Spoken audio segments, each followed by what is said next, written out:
The U.S. Department of Defense announced Monday that some 8,500 U.S. troops have been put on heightened alert for possible deployment to Eastern Europe, in case NATO activates its rapid response force over tensions with Russia, but there is no decision on formal deployments yet. The Pentagon also said Russia had shown no signs of de-escalating and continues to amass troops on Ukraine's borders.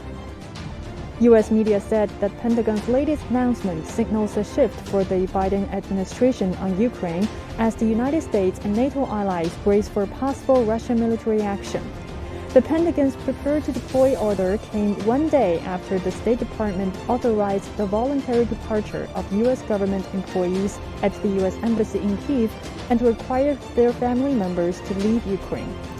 U.S. media reported on Sunday that Biden was considering the deployment of several thousand U.S. troops as well as warships and aircraft to NATO allies in the Baltics and Eastern Europe. Also on Monday, U.S. President Joe Biden held a secure video call with leaders of EU and European allies on Ukraine crisis. The White House said the call was part of a close consultation and coordination with U.S. allies and partners in response to Russia's military buildup on Ukraine's borders. Emma Ashford, a senior fellow at the Atlantic Council, said some further arms sales might well be warranted in the event of a large-scale invasion.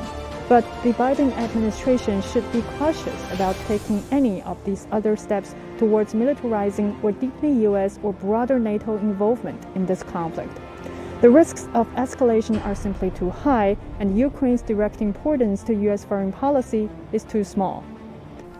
The Russian Foreign Ministry criticized the U.S. Department of State for publishing a fact sheet full of false information about Russia's policy on Ukraine. The Russian ministry in a commentary called the sheet an overt provocation by Washington to publish the fact versus fiction, Russian disinformation on Ukraine, just a day before Russian Foreign Minister Sergei Lavrov and U.S. Secretary of State Antony Blinken met in Geneva on Friday.